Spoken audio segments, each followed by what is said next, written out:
Hasta hace unos años, el cambio climático era un campo donde solo los gobiernos y corporativos jugaban un rol importante. Pero recientemente las startups en distintos sectores como energía y agrotech han empezado a tener un rol más protagónico. De hecho, solo en 2021 y 2022 se invirtió más de 100 mil millones de dólares en compañías de tecnología climática a nivel mundial.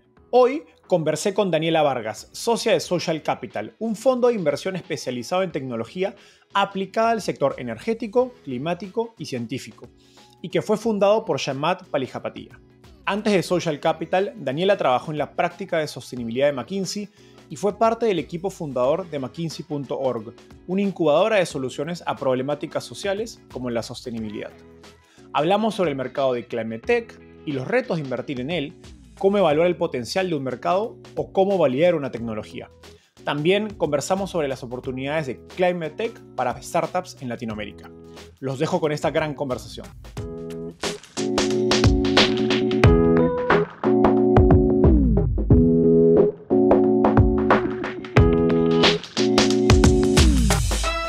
¿Ya tienes Product Market Fit, pero no tienes el talento experto en tecnología para impulsar tu empresa? Por ello, Talently Hire te conecta en menos de 72 horas con desarrolladores de software con al menos 3 años de experiencia.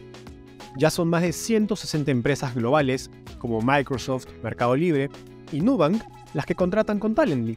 Conoce más en talently.tech/hire. Hola Daniela, ¿cómo estás? Bienvenida al podcast. Hola Enzo, muy bien, muchas gracias. ¿Y tú?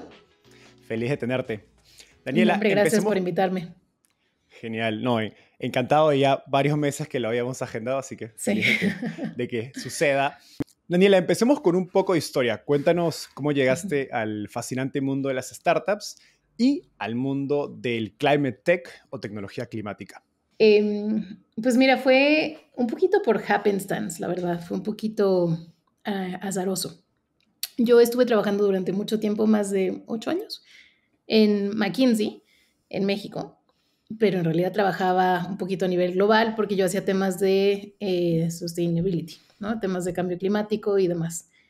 Y de repente me dijeron como este proyecto con una compañía muy importante de Silicon Valley, quieren hacer un estudio y esa compañía importante de Silicon Valley fue Social Capital. Así que en realidad yo conocí a Shamat y al equipo a finales de 2020. Funcionó, el estudio funcionó muy bien, la relación se dio bien y que no me oigan mis compañeros de McKinsey, pero al final del proyecto, la gente de Social Capital de Shamat específicamente me dijo como, oye, pues aquí nosotros en Social Capital, we want to double down on climate change, ¿no? Queremos reapostarle al cambio climático y me propuso que me uniera al equipo. Dije, bueno, why not?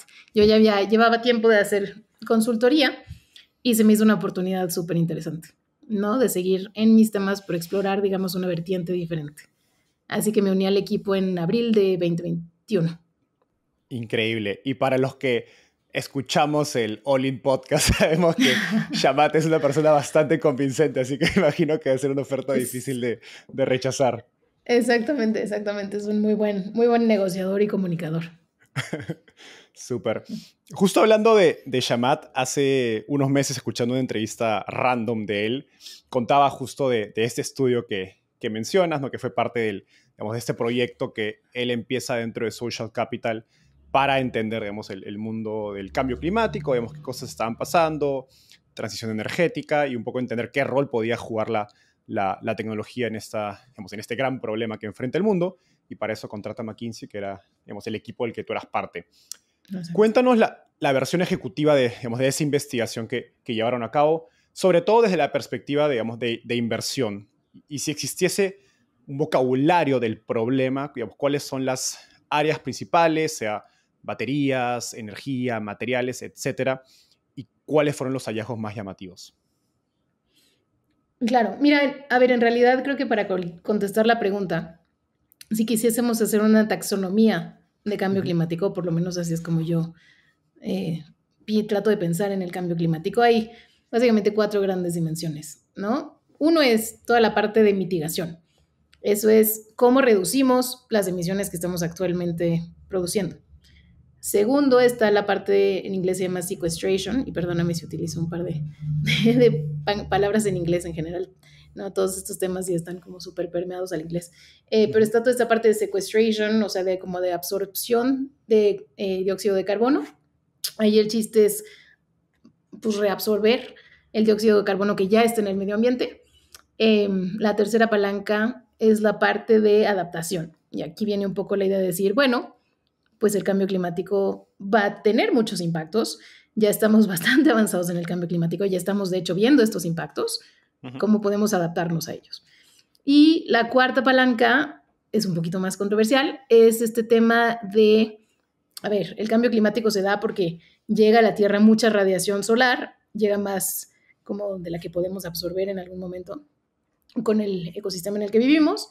Y la cuarta idea es justamente como esta geoingeniería solar. Entonces la idea es decir, cómo podemos hacer que de alguna manera u otra o nos llegue menos radiación o absorbamos menos radiación, ¿no? Pero ya eso sí ya está bastante Suena más más ciencia allá. ficción. Es exactamente, por lo pronto es más ciencia ficción y ojalá que durante mucho, mucho tiempo se quede así porque es muy controvertido. Que no tengamos que llegar a ese extremo. Exactamente. Y bueno, dentro de estas 4 cubetas, o sea, te diría, a ver, la parte de mitigación, la subdivisión más fácil es por industrias, ¿no? Como cómo mitigas emisiones en cemento, cómo mitigas emisiones en agricultura, cómo mitigas emisiones en transporte.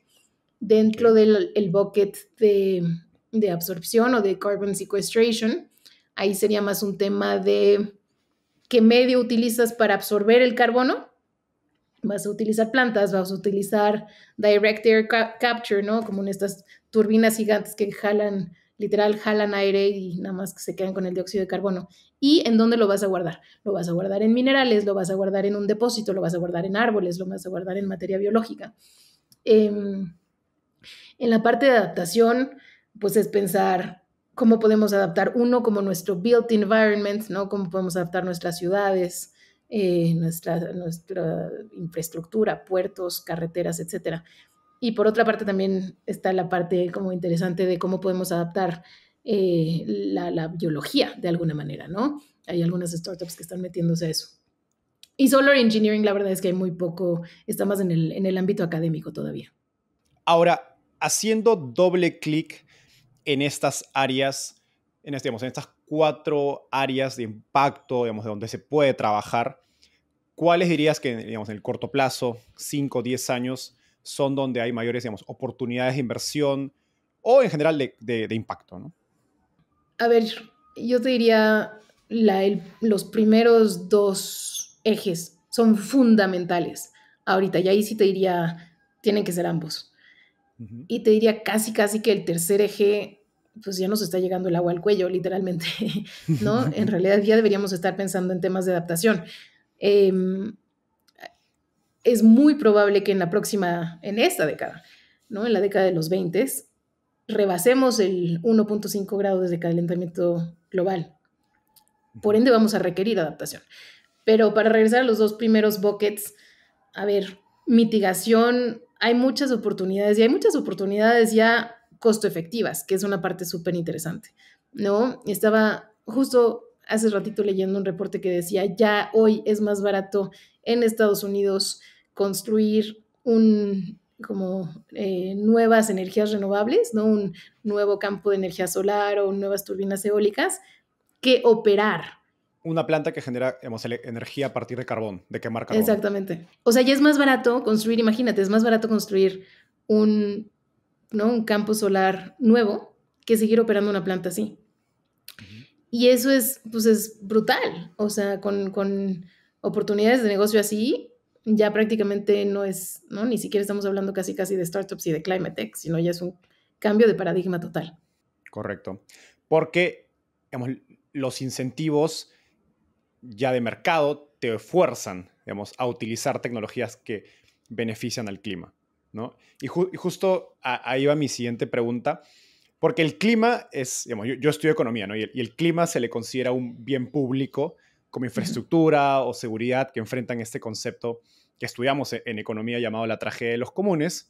Sí. donde es un problema que el problema que es de todos, en realidad es de nadie, ¿no? Entonces, aplicado, digamos, a geografía, pues todos los países piensan, ¿para qué voy a invertir yo si otro país va a invertir? Y a la larga, en verdad, nadie hace absolutamente nada, ¿no? Exacto.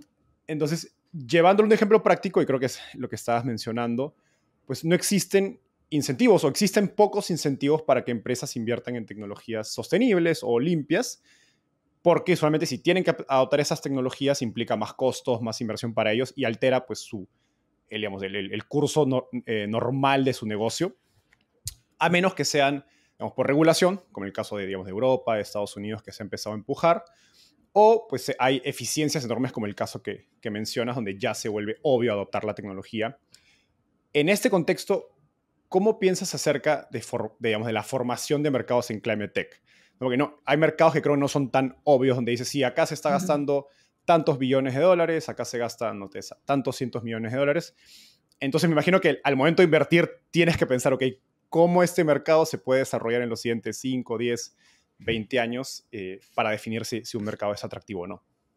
Creo que primero que nada, pues al final del día sí acaba siendo un tema de supply y demand, ¿no? Justo acaba siendo un tema de supply por la parte que estabas mencionando de los costos. O sea, ahí sí necesitas sí o sí que en algún momento tus unit economics, ¿no? O sea, las economías del producto mismo funcionen. No necesariamente tienen que ser hoy costo eficientes. Justamente creo que todo ese es el modelo de las startups. Pero sí tienen que tener algún tipo de beneficio. Entonces, por ejemplo, tú hablabas de, que sean tecnologías muy eficientes o que haya apoyo público de políticas públicas muy grande.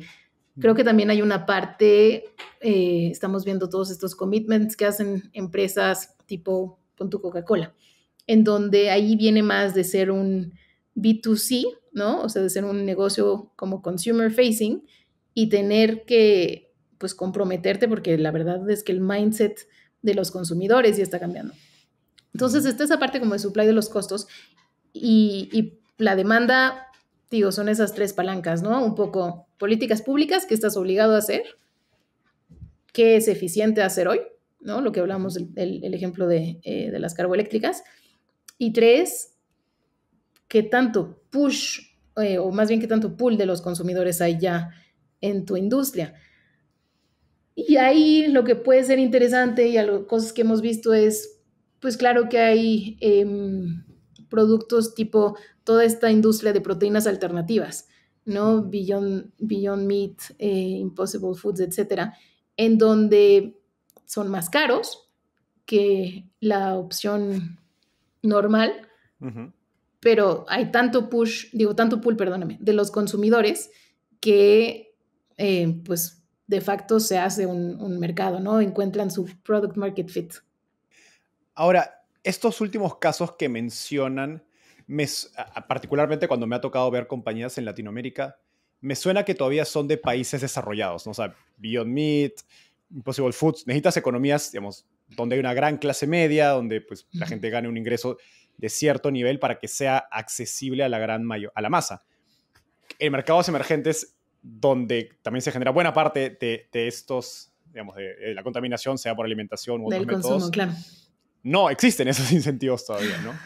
Entonces, me parece interesante porque sé que ustedes también no invierten solo en países desarrollados, invierten también fuera. ¿Cómo piensas en esos casos acerca digamos, de los mercados? Invertimos a nivel global totalmente. Y, o sea, tu pregunta resuena muchísimo conmigo porque obviamente pues yo estoy trabajando para Social Capital, que es un fondo de Silicon Valley, es un fondo americano, pero yo soy mexicana y yo estoy basada aquí en la Ciudad de México. Y entonces, como personalmente mi Holy Grail, y esto fue algo que yo platiqué con Shamath entrando, fue a ver cómo podríamos invertir en la intersección de América Latina y climate, ¿no? Me encantaría poder encontrar algo eficiente ahí. Totalmente de acuerdo contigo. Creo que, a ver, es difícil encontrar el apoyo de políticas públicas. Está en ciertos países, por ejemplo, ahorita en México no se da necesariamente. Todo lo contrario. Exactamente. Pero Claro, como dices, creo que las preocupaciones pueden ser otras, ¿no? Y pueden ser casi que más vitales en Ujú, algunas ujú. partes de América Latina. O sea, la gente viven con el mínimo al día, ¿no? Tenemos Ujú. muchísima población viviendo below the poverty line. Y entonces es difícil pensar, claro, ¿qué persona compraría una hamburguesa de Beyond, ¿no? Beyond Meat que sea 3 veces Exacto. más cara que una normal? Aquí lo que me gustaría pensar y lo que me da un poquito de esperanza acerca de lo que pasa en América Latina, y a ver, vamos, es lo que se necesita que ocurra en el mundo, la verdad, si queremos sobrevivir al cambio climático, es que Latinoamérica haga una especie de leapfrog, ¿no? De una industrialización así súper seria y súper brutal con base en energías fósiles. Entonces, por ejemplo, startups súper interesantes que he visto en este espacio son startups que están apostando por movilidad en el sector y diciendo, a ver, América Latina y por ejemplo en África también pasa esto. Son dos continentes en los que la gente se está enriqueciendo, va a empezar a comprar autos. ¿Por qué hacer que esa gente siga comprando autos de combustión interna, ¿no?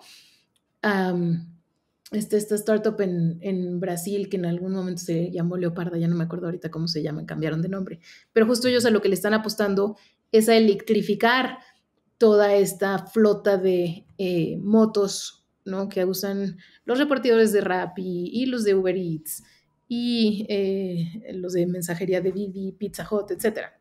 Ujú. Se me hace una propuesta de valor súper interesante, ¿no? Decir cómo podemos empezar a justo pues atacar un poquito como por el punto de vista de la economía, ¿no? Ya que las palancas de política pública y de pool de los consumidores no necesariamente están ahí. Buenísimo. Ahora, hablando, siguiendo por la línea de mercados, he escuchado a Shamat decir múltiples veces que el próximo trillonario será un emprendedor en transición energética. Y eso me parece algo que me vuela la cabeza cuando lo escucho. Explícanos, digamos, para Social Capital, qué es tan interesante acerca del mercado de energía y cómo un emprendedor debería pensar acerca de esta oportunidad. O sea, totalmente de acuerdo. Yo lo he escuchado también decirlo muchas veces, es una especie de mantra. Ujú. Y la verdad es que es uno de los mantras por los cuales yo me uní a Social Capital. Estoy completamente de acuerdo con lo que dice. Te lo pongo así. La sociedad en la que vivimos hoy se construyó a base de energías fósiles, o sea, como prácticamente todo lo que hacemos está underpinned, ¿no? Con está posibilitado por las energías fósiles. Y esas fueron inversiones que se hicieron a lo largo de los últimos 100 años. O sea, es un deployment de capital brutal. Tenemos que reemplazar, ojalá, el 100%, pero bueno, tenemos por lo menos que reemplazar una gran parte de toda esa inversión que se hizo a lo largo de los últimos 100 años, esta década. O sea, el movimiento de capital es mind blowing, literal, Ujú. es brutal, ¿no? Imagínate que, a ver, de memoria, como el 25, creo que 30% de emisiones de dióxido de carbono el día de hoy proviene justamente de coal power plants, ¿no? De estas famosas carboeléctricas. Ujú. Hay que reemplazarlas todas ya mañana por energía renovable y baterías, ¿no? Como coupled con baterías. Obviamente, a ver, eso va a dejar de lado, ¿no? Es un cuchillo de doble filo. Es tanto una oportunidad como un revés. Un Ujú. revés para toda la gente que invirtió en estos assets de energía fósil, que de alguna manera se van a quedar stranded y la verdad es que se necesitan quedar stranded o tiene que haber algún mecanismo de bailout, no sé, ahí hay temas importantes como un poco como de justicia de transición, y de economics de la transición, pero obviamente tenemos como que movernos y dejar estos assets super capex intensive a base de energía fósil y crear literal toda una nueva infraestructura que funcione a base de energías renovables. Entonces, esos son millones y millones, o sea, trillones de dólares que se tienen que invertir. Y obviamente, pues esos trillones que se tienen que invertir, alguien se los va a pagar a alguien, ¿no? Y ahí está la Ujú. oportunidad. El mercado de energía creo que es un caso más obvio, al menos para emprendedores o para gente trabajando en tecnología, lo vemos más más latente, creo que es más fácil hacer la matemática para decir es un mercado enorme. Ujú. Pero pues creo que es mucho más difícil medir el tamaño de un mercado digamos, en problemas donde hoy no se gasta porque no existen soluciones Ujú. o son muy caras. Creo que el mejor caso es el de la pues, energía solar, que hace 20 años probablemente ese mercado era inexistente porque era muy caro. Hoy día es Hace obvio, 10 años. incluso, exacto, Carísimo. hace 10 Ujú. años y hoy día la gente Ujú. tiene paneles solares en casa porque pues, es más barato, como decías, que incluso pagar energía y muy rápidamente uno recupera el dinero. Eh, para otros mercados que no son tan obvios como la energía, ¿puedes darnos un ejemplo o explicarnos cómo mides ese potencial de mercado? Claro, es una gran pregunta y la verdad es que es una pregunta muy difícil. No te diría que te tengo así como una silver bullet answer, sino ya sería yo la reina de los mercados de climate tech. Pero claro, a ver, todo esto se trata de ser bullish, sobre todo te diría del tipo de mundo en el que queremos vivir, ¿no? En el tipo de mundo que queremos crear. En SOCAP, por ejemplo, una de nuestras inversiones es esta compañía de reforestación que se llama MAST. Se llamaba Drone Seed y ahorita se acaban de cambiar el nombre a MAST Reforestation. Y lo que ellos hacen, o la propuesta de valor, es básicamente están creando un prototipo de árbol bebé que se puede deploy, que se puede desplegar de manera muy rápida después de un incendio, de estos incendios brutales que estamos viendo en las costas del Ujú. Pacífico americano. El mercado de reforestación en Estados Unidos ahorita la verdad es que es teeny tiny. Ok. Entonces, ahora, yuxtapones a eso una solución que necesitamos, ¿no? Estamos perdiendo de manera increíblemente acelerada. Y hace poco también salió un reporte, me parece que el año pasado, que decía que se prevé que creo que de aquí a 2050 los incendios forestales incrementen 14% versus hoy. No, o sea, el problema no va más que agravarse. Ujú. ¿Y qué hacemos frente a eso? Hay que imaginarse un mercado que te permita solucionarlo. Y entonces, por ejemplo, ahí es donde entran los famosos carbon markets, ¿no? Los mercados del carbono. Y entonces justamente lo que hace esta compañía Mast es plantan árboles y con esos árboles que dejan plantados durante, ¿no? O sea, para siempre, generan bonos de carbono, generan estos carbon credits que venden a las compañías que quieren offsetear su huella de carbono, ¿no? Y entonces ahí, obviamente hoy el mercado, que es bastante grande ya, la verdad es que no tengo los números en mente, pero te tienes que imaginar, bueno, qué tan grande puede llegar a ser y qué tanto va a crecer la demanda y el supply. Y te digo, en paralela de esto, decir, pues es una solución en la que crees o no. Si hoy alguien en un laboratorio inventara la fotosíntesis, o sea, sería la inversión más buscada y más cotizada de Silicon Valley. Entonces, decir, le estamos apostando a una tecnología así como probada at scale por la naturaleza durante billones de años, creo que es una buena apuesta. Genial, me encanta bueno, porque el horizonte de tiempo al que piensan es creo que incluso mucho más largo que Tiene un que ser, por supuesto, más inversionista de largo que VC. los 5 años de SaaS tradicionales, por supuesto. Total, o de fintech. Siguiendo por esta línea y me encanta escuchar cómo piensan sobre inversiones, digamos, Shamat es quizás uno de los inversionistas más brillantes de los últimos 10 años en tecnología en Silicon Valley, pues invirtió en compañías como Amazon, cuando mucha gente pensaba que era una locura. Y desde hace 3 años se ha convertido en uno de los promotores más vocales, más públicos sobre la oportunidad de Climate Tech. ¿Qué has aprendido acerca, digamos, del arte de invertir en los años que llevas trabajando dentro de Social Capital? Esa es una gran pregunta y la verdad es que yo me adentré un poquito en este mundo de las inversiones y tener tanto background de inversiones, ¿no? Yo justamente venía mucho tiempo haciendo consultoría y sobre todo venía más como de la parte de eh, climate y entender casi como la ciencia del clima va a impactar a las compañías. Entonces entrar al mundo de las inversiones fue novedoso para mí y fue súper interesante. A ver, yo te diría, he trabajado no solo con Shamat, sino con mis socios que son todos unos cracks. Y casi que si te tuviese que resumir Silicon Valley, sería, o sea, cómo hacemos las cosas cheaper, better, faster, ¿no? Más barato, más rápido y más eficientemente o mejor. Ujú. Creo que ese es así como el imperativo de si ves una compañía y te hace sentido lo que van a hacer y están efectivamente haciendo las cosas cheaper, better, faster, pues por ahí puede que haya algo especial. Genial. O sea, ese es su principio máximo. Por ahora es así como claro, en lo que yo te resumiría mis 2 años de aprendizaje, como, can you make it cheaper, better, faster? Claro. Súper.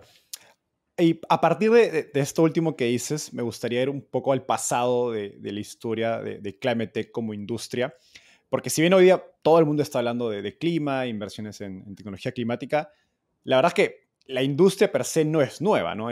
Tuvo una primera ola en 2006 y entre 2006 y 2011 aproximadamente, donde sé que, digamos, viendo algunos datos, años, sí. se invirtió más de $25,000 millones en startups enfocadas en clima. En ese momento se le conocía como Clean Tech, digamos, en lugar de Climate Tech. Clean Tech 1.0. Exacto. Sin embargo, alrededor del 90% de esas inversiones murieron, fueron a cero, según algunos datos que leí. ¿Por qué crees que en esa primera ola de inversión en tecnología climática fracasó o no estuvo a la altura de la expectativa que se generó? Yo te diría un par de factores. A ver, las políticas públicas no eran lo que es hoy.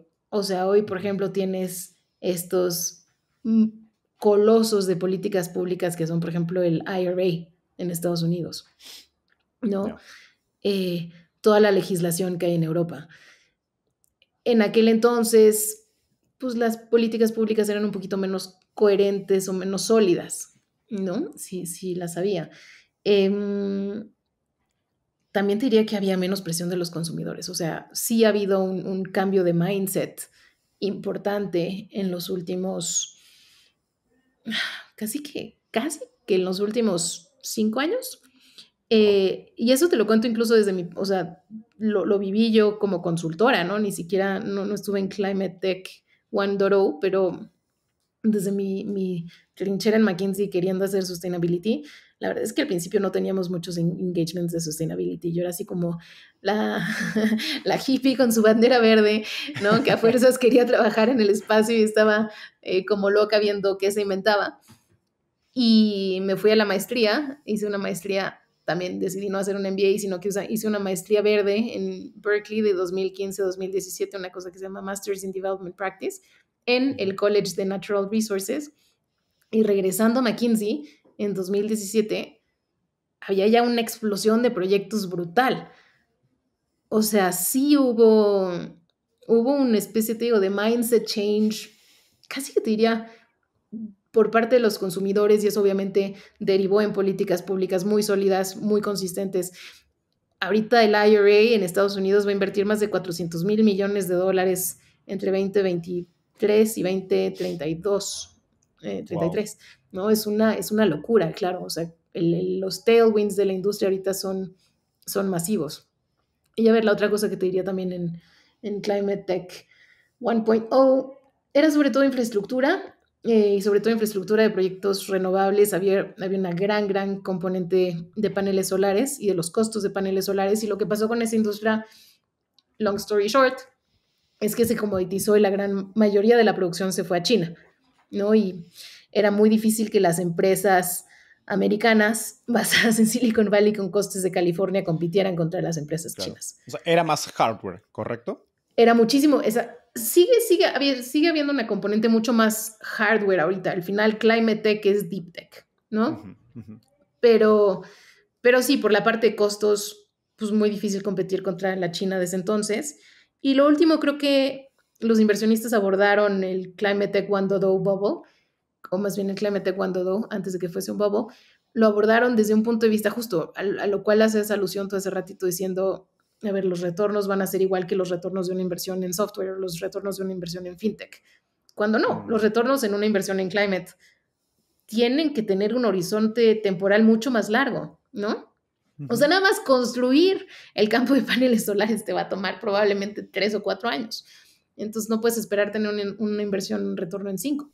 Espero que estés disfrutando esta entrevista tanto como nosotros disfrutamos grabando. Me encantaría saber qué te pareció y qué otros temas te gustaría que tratemos en los próximos episodios. Así que no olvides dejarnos sus comentarios. Aprovecho en contarte que si bien nuestro canal de YouTube es nuevo, tenemos más de 100 entrevistas como esta y cada semana traemos a un invitado nuevo. Freddy Vega de Platzi, Pamela Valdés de Vic, Daniel Undurraga de Corner Shop y muchos más de los referentes de la industria de tecnología y startups en Latinoamérica han pasado por Startupear. Pero eso no es todo.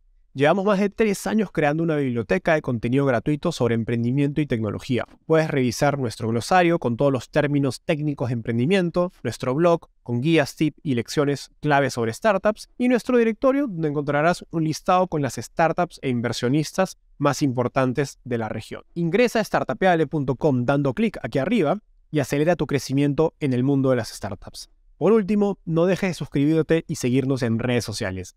Ahora sí, de vuelta al episodio. Hablando de tecnologías y hardware y horizonte de inversión, digamos, más allá del mercado y las tendencias, me gustaría hablar de cómo se han desarrollado las tecnologías. Si tuvieras que, digamos, dibujar si tuvieras que volver a tus días de McKinsey y dibujar una línea de tiempo del sector Climate Tech en una diapositiva de PowerPoint, ¿cuáles dirías que han sido los avances más relevantes y quizás también compañías referentes que nos han llevado al momento actual de Climate Tech?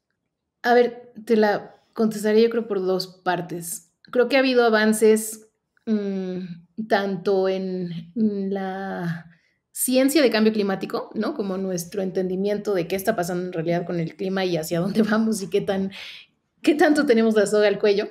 Uh-huh. Como obviamente ha habido unos breakthroughs tecnológicos gigantescos.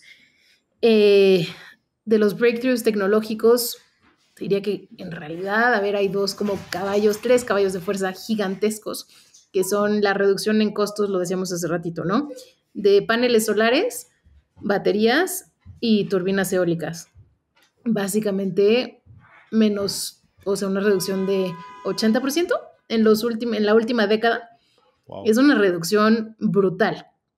Y justo algo que tenemos que entender en Climate es que muchas de las soluciones están apalancadas de una electrificación masiva, ¿no? Entonces, por ejemplo, si pensamos en los coches eléctricos, fantástico, los coches eléctricos dejan de consumir combustible fósil como on-site, pero se alimentan de electricidad, y si esa electricidad la produce una carboeléctrica, pues, ¿no? Exacto. O sea, chance incluso te salga un poquito menos eficiente. Okay. Si esa electricidad, en cambio, la produce un panel solar, fantástico, ¿no? Ya redujiste tu huella de carbono tremendamente.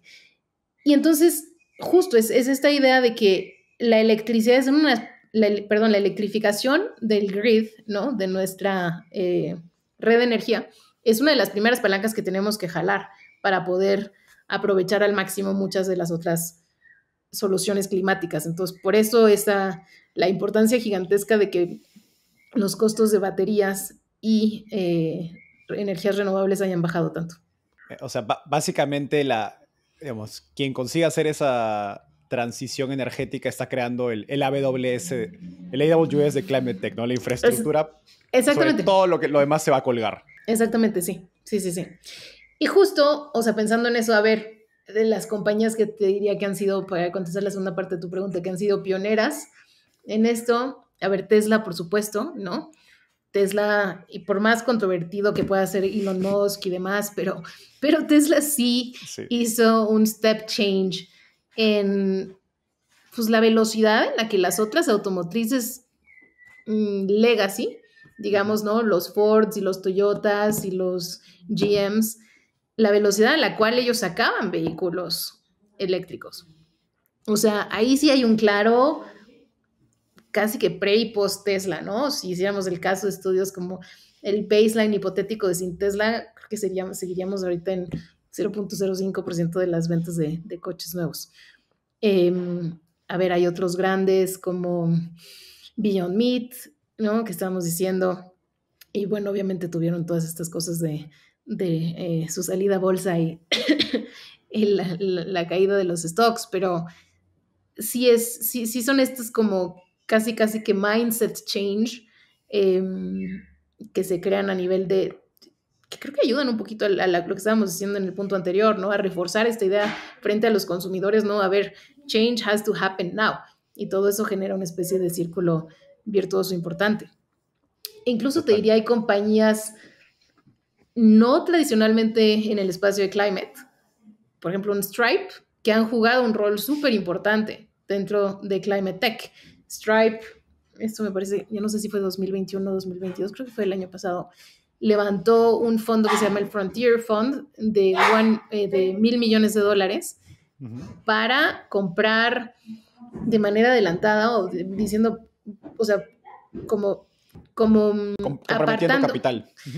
exactamente, comprometiendo capital, comprometiendo $1.000 millones para decir vamos a comprar carbon credits generados a partir de direct air capture, ¿no? Que es esta tecnología de captura directa, no sé cómo se traduzca al español, pero imagínate que son básicamente como ventiladores que están constantemente circulando aire y que extraen el dióxido de carbono. A ver, y no necesariamente tienen que ser ventiladores, no, si no me va a matar mi gente de tech, sino también lo puedes poner directamente como en la chimenea de alguna fábrica. Pero es esta idea de vamos a pagar, así sea a precios, justamente regresando un poquito al tema de economics, así sea a precios faraminosos hoy, nosotros como ponemos la demanda ahí para generar una industria de tech, ¿no? Y Stripe en realidad, pues, es una industria de pagos.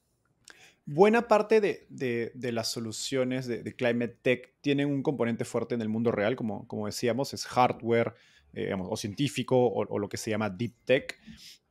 Y bueno, en estos, digamos, este tipo de tecnologías, los ciclos de desarrollo son considerablemente más largos, es más difícil obtener feedback, digamos, de clientes o potenciales usuarios, y por lo tanto es más difícil paliar mercado en comparación a software donde empezar lean es mucho más fácil, se puede hacer un MVP con poco dinero, incluso sin levantar capital. Claro. ¿Cuánto puede tardar el desarrollo, digamos, de estas tecnologías hasta que sean comercializables? Digamos, y bajo ese, digamos, marco, ¿cómo evalúas Product Market Fit cuando quizás no hay ventas ni clientes? Te pondría de ejemplo en la industria de la energía nuclear de fusión, ¿no? Esa lleva por lo menos 20, me atrevería a decir 30 años en investigación, y apenas el año pasado hubo un breakthrough gigantesco en donde con la primera reacción de fusión, o más bien en donde fue la primera reacción de fusión en la que se logró generar más energía de la que se metió al sistema, ¿no? O sea, breakthrough gigantesco. Pero that has been in the making. O sea, literal, me acuerdo yo de estar en secundaria y de oír así como de alguna tecnología mística de si lográramos generar fusión nuclear, que es en realidad lo que pasa en el Sol, ¿no? Si lográramos crear ese tipo de, o como harness, este tipo de energía, wow, sería la panacea, porque entonces obviamente la idea detrás de eso es que los costos ¿no? del kilowatt hora se vayan hacia cero, ¿no? El costo de producción de la energía sea marginal. Entonces, así como, ¿qué tanto tiempo te tarda? A ver, si la apuesta es una tecnología tan longeva como eso, puede tardar literal décadas. Ahora, si le apuestas a la compañía, imagínate, le apuestas a la compañía que lo logra, que lo desarrolla y que hace un breakthrough tan gigantesco como eso, pues you hit jackpot. Entonces creo que depende un poquito de tu perfil de riesgo. Tengo yo por aquí, mira, déjate lo enseño, pero tengo yo por aquí mi hojita de Technology Readiness Level, que justamente es algo de lo que se habla muchísimo en Deep Tech y en Climate Tech, ¿no? Entonces hablas con gente que está haciendo cosas literal en un laboratorio y entonces les dices como, te lo mando luego como exhibit. Pero les dices como, bueno, ¿en qué etapa del termómetro de Technology Readiness Level estás?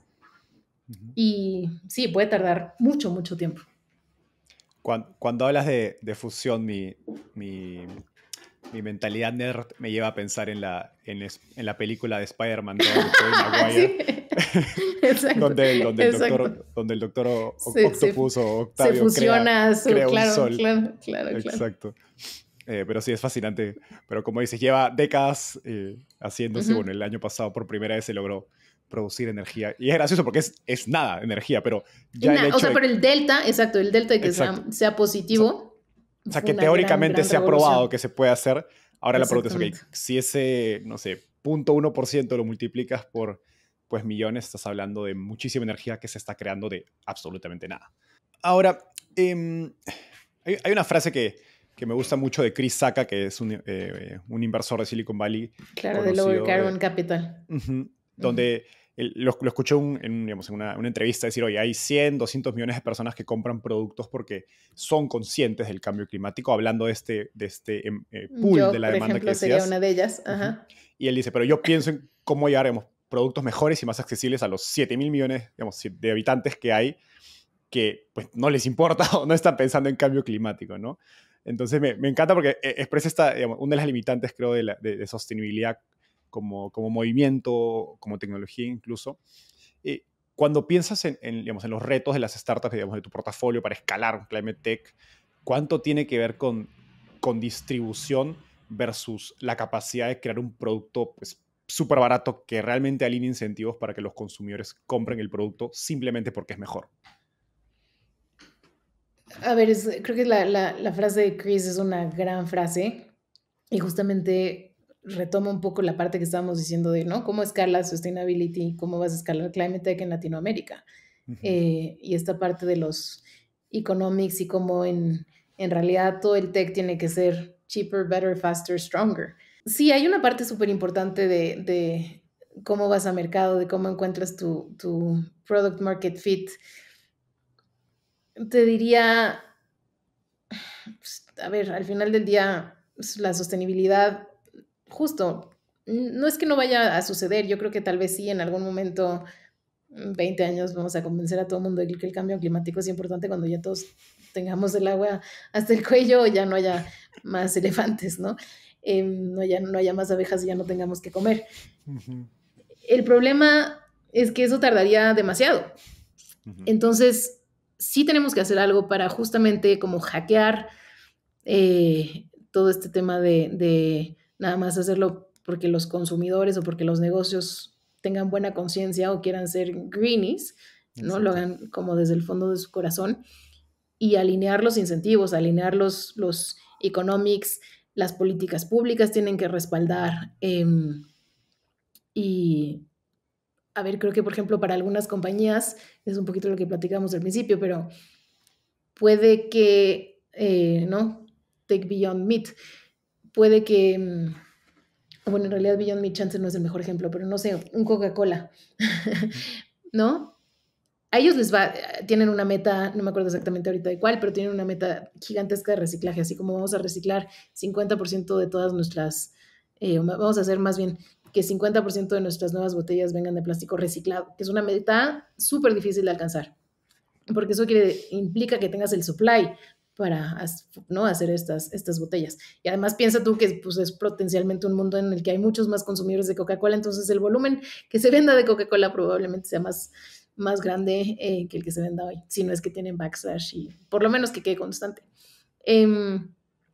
Pero que ellos pongan como estas metas probablemente les van a costar, probablemente van a incrementar sus unit economics, pero al mismo tiempo pues van a tener un diferenciador cool frente a los consumidores que si no necesariamente pasan como les pasan el precio al consumidor final o pasan una parte muy pequeña del consumidor final, pues puedan incrementar su parte de mercado, Ujú. ¿no? Entonces también es una cuestión de decir, puede que incremente o mejore mi value proposition. Interesante. Ahora, hablando de Unit Economics y conectándole esto a las tecnologías digamos, más, digamos, deep tech o hard tech, que son las, digamos, muy difíciles de construir, dado que requieren pues, más capital y que aún no existe, digamos, regulación, incentivos a tecnologías limpias en Latinoamérica, suena que gran parte digamos, de esta ola de innovación que está sucediendo va a pasar más en mercados en desarrollo y que probablemente esa tecnología sea exportada a Latinoamérica. ¿Y cómo lo ves? ¿Y qué oportunidades crees que existen para startups climate tech en Latinoamérica? Quizás hay problemas donde una startup local puede tener una ventaja por estar cerca del cliente, por operar localmente, etcétera, para competir con startups que quizás vienen de Estados Unidos o Europa. A ver, primero que nada, yo te diría, creo que los países en vías de desarrollo tienen un gran, pues tienen más bien una buena carta que jugar pensando en, no sé, por ejemplo, Brasil o México. Tienen una parte importantísima de selva, ¿no? Eso es una especie de asset de Ujú. sustainability que hay que conservar y por el cual pues puede haber una transacción económica, ¿no? O sea, puedes generar flujos de conservación a partir de eso. Son estos payment for nature service, nature services, ¿no? Ok. Entonces es decir, como, a ver, claro, pues si tú tienes un bosque que está produciendo mi oxígeno, yo también de alguna manera te puedo pagar con eso. Entonces creo que ahí hay una parte interesante que ya se está explotando de alguna manera no muy startup-y, ¿no? Está más bien como explotándose en lo que se llamaría como development tradicional, ¿no? Entonces son estos flujos de dinero más bien como de USAID y flujos de dinero como de ayuda, casi casi que de ayuda al desarrollo, nada más pensando en lugar de ser un desarrollo industrializado, que sea un desarrollo un poquito más sostenible. Ok. Pero entonces está esa parte. Y lo otro fundamental es lo que decíamos antes, o sea, hacer un leapfrog. A ver, creo que en África, por ejemplo, el caso es brutal. En África, estábamos diciendo hace ratito que en Estados Unidos hoy hace literal más sentido construir una central renovable nueva que seguir operando una a base de carbón.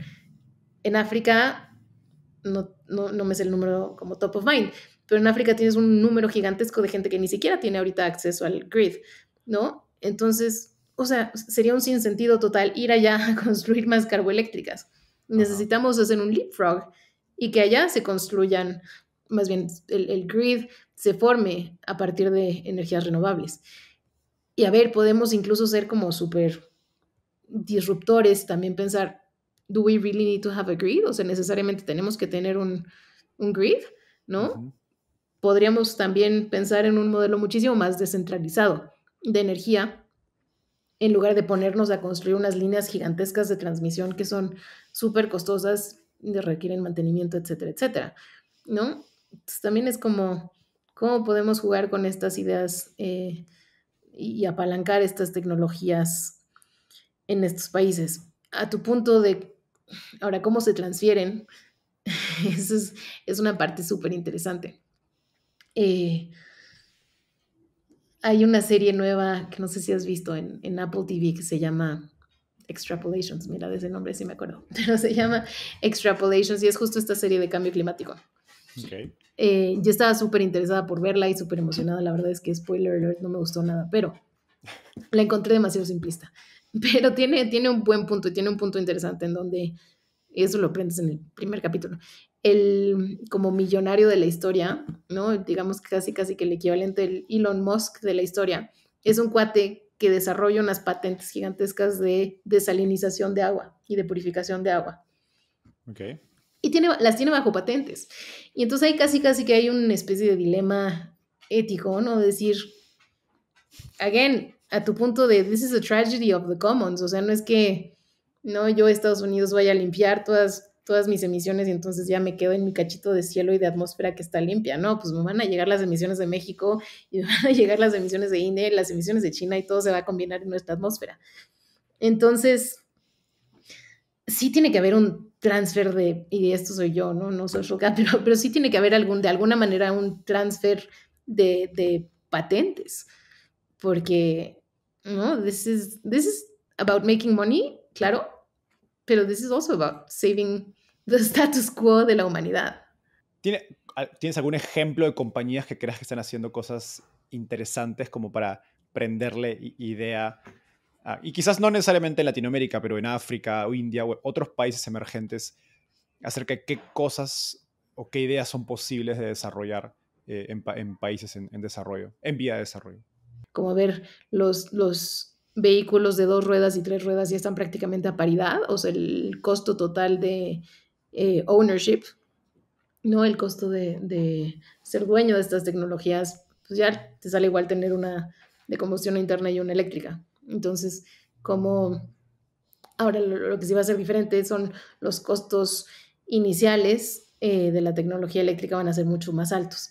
Entonces, ¿cómo ajustamos la balanza o cómo ajustamos los flujos de capital, los flujos de dinero, para que la gente se incline más por las tecnologías eléctricas? Entonces, ellos me parecen súper interesantes. Y así como ellos, hay también un par de competidores en África. Ujú. Eh, Platiqué yo, un shout out, pero platiqué yo, por ejemplo, con esta empresa súper cool que está en Irapuato, México, que Ujú. se llama Polybion, y ellos están haciendo una piel sintética, una especie de bio leather, Ok. a partir de bacterias. Y pues un poquito regresando al punto de los costos. Hay muchas de estas empresas como de BioLeather en Estados Unidos, ¿no? Están MycoWorks, ahorita me acuerdo el nombre de la otra grande. Soy malísima para los nombres y eso es muy difícil para mí de trabajar en Venture Capital. Pero hay un par de grandes que tienen unas valuaciones gigantescas y unos costos muy grandes también porque están en California o están desarrollándose en Estados Unidos. Esta planta está en Irapuato. Tienen unos costos increíblemente competitivos. Los visité yo a mediados del año pasado y fui literal así como a tocar la bioskin que estaban generando para ver si if it was the real deal. Y es fantástica, ¿no? O sea, se Ujú, siente práctica. A ver, no se siente como piel natural, ¿no? Como cuero de vaca, ujú, pero es una textura súper loca y es una ujú. textura muy cool. Y le han hecho muchas pruebas de calidad a la bioskin que están, ¿no? A la piel sintética que están generando. Y es una piel de muy alta calidad. Ok. Entonces, hay un par de startups en Latinoamérica que están haciendo cosas muy interesantes. En este contexto, digamos que eres forzada a renunciar a Social Capital y empezar una startup en cambio climático.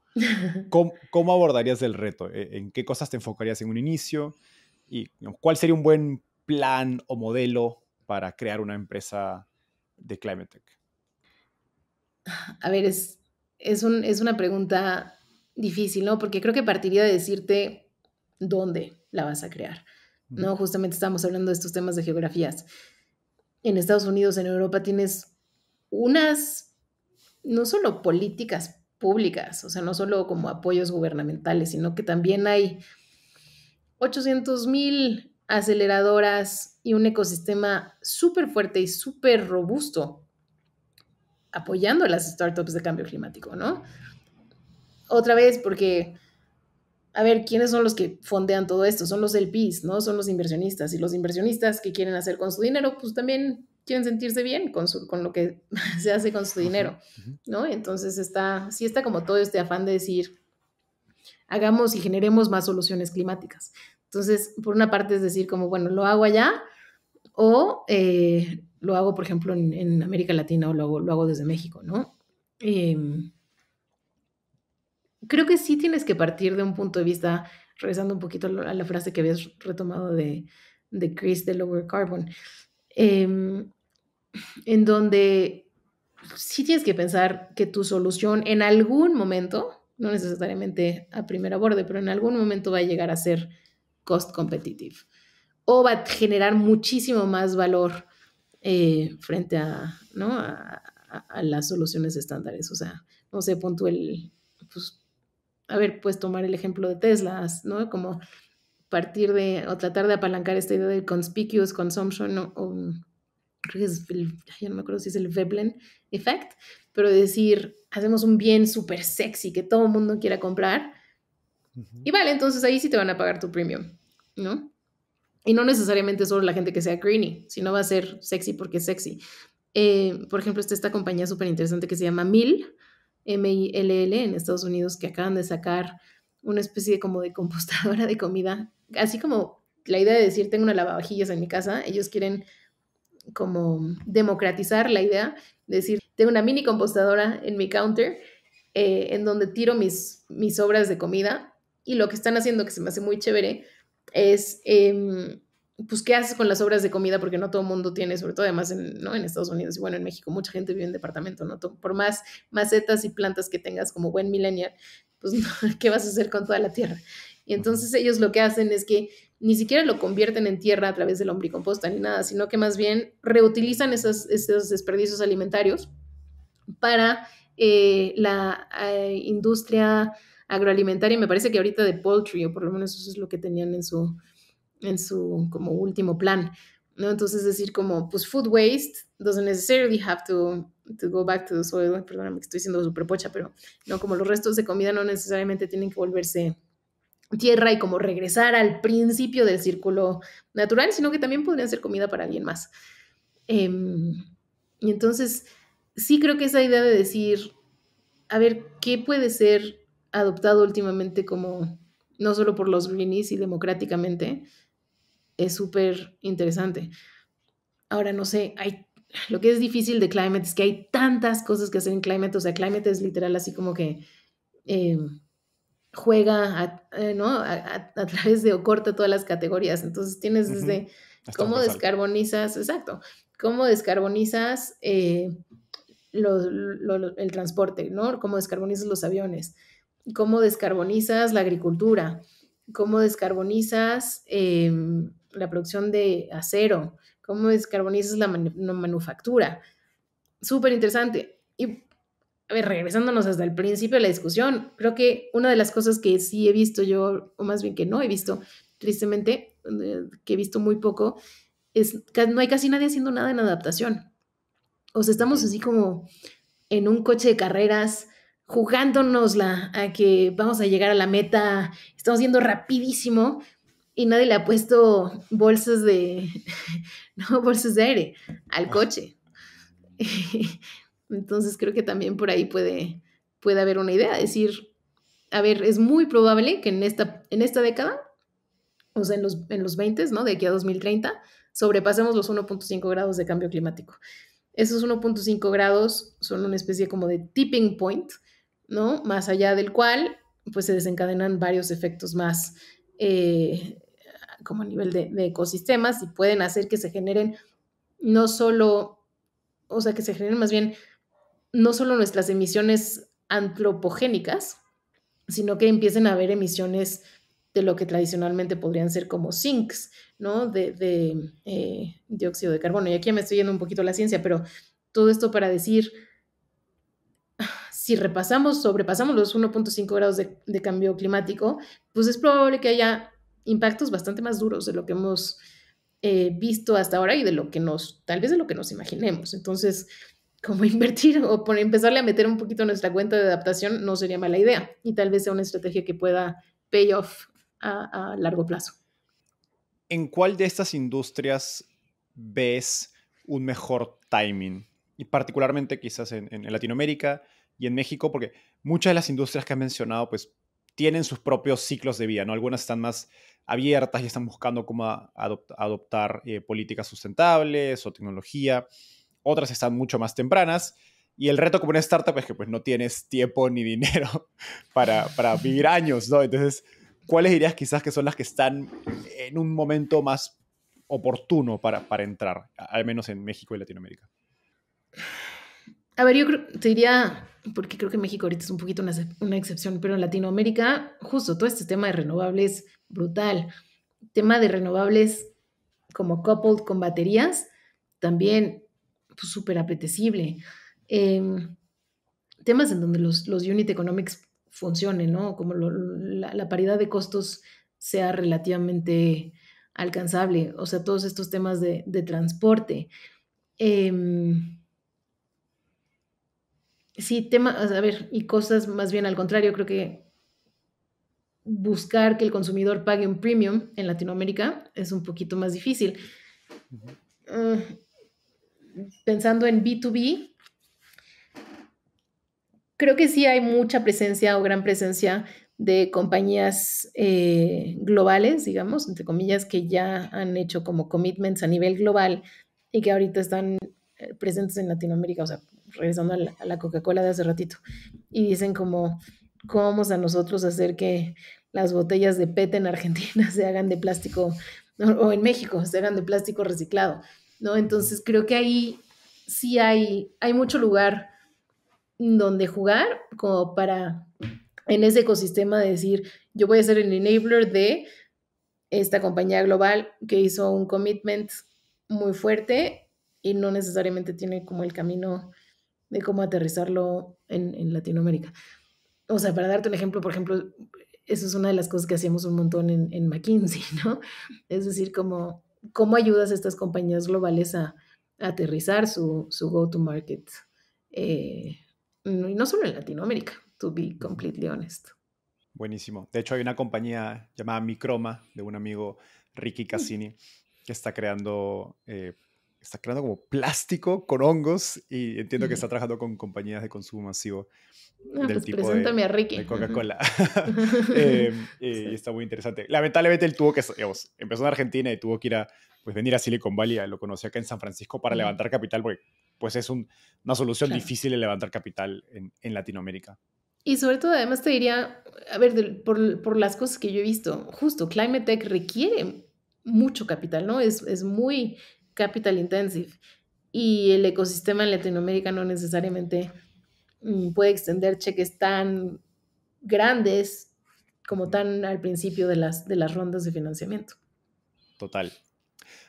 Ahora, algo que creo que no hemos mencionado es que tú tuviste, creo que si bien dijiste al inicio que recién has empezado a invertir, o perdón, si bien dijiste al inicio que recién has aprendido a invertir a partir de Social Capital, la verdad es que apostaste en Climate como industria hace 8 años, entrando digamos, en McKinsey y metiéndote a este sector cuando nadie más le daba digamos, Bola, atención y claro. haciendo Sí. tu maestría incluso en Berkeley, etcétera, digamos, en contraposición a hacer un MBA más tradicional. Entonces, sí viste algo en Climate antes que muchas otras personas. Y bueno, eso es ser inversionista de Venture Capital en su esencia, que es ver una tendencia antes que el resto del mundo. Como se dice, ser contrarian y right, ¿no? Ser contrario y correcto en el largo plazo. Claro. Digamos, ¿dónde ves oportunidades para personas que estén pensando en su carrera hoy y que quieran meterse en sostenibilidad? Quizás no necesariamente como emprendedores, sino digamos, como empleados, como operadores, ejecutivos. ¿Cómo les recomendarías pensar acerca de meterse a esta industria de Climate Tech? Hay muchísimas. O sea, lo que te diría es justo como, a ver, afortunadamente hice una apuesta y me salió bien, pero los tailwinds de este trend son gigantescos.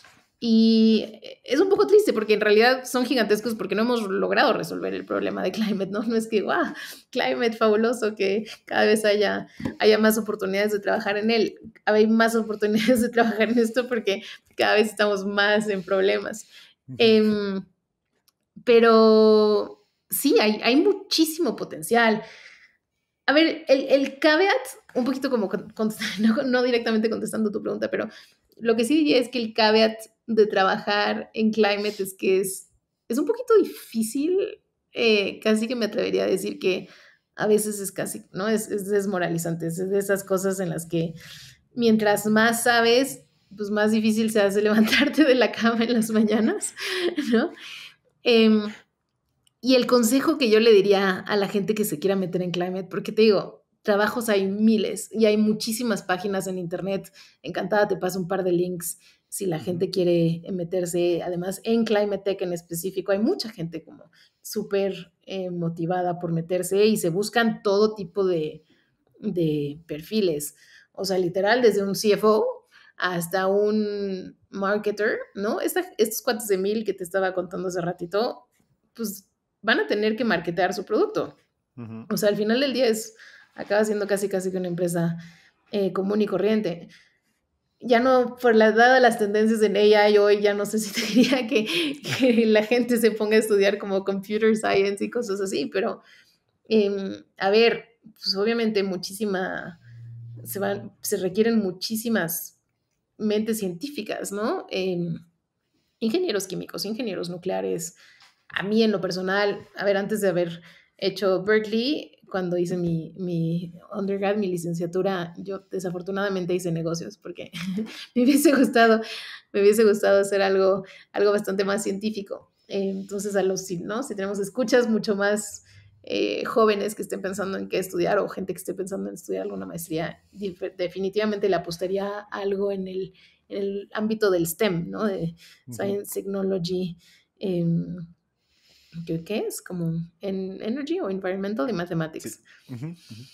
Pero sí, la gente que se quiera meter, a ver, hay miles de oportunidades. Regresando al punto principal que quería hacer, el caveat que sí querría hacer pues es difícil, ¿no? Es meterte en una industria en donde literal te enteras, y yo estoy muy metida justamente como en la ciencia climática y te enteras que cada día estamos más al borde del abismo. Y sí puede generar esta cosa que ahora se conoce como eco-anxiety, ¿no? Ansiedad ecológica casi o ecoansiedad, y a lo cual yo diría, y esta es mi experiencia personal nada más, pero a ver, yo trabajo en esto porque probablemente sobrepasemos, a ver, no probablemente, vamos a sobrepasar los 1.5 grados de cambio climático. Esa es otra apuesta que te puedo hacer hoy que estoy casi segura que voy a ganar, tristemente.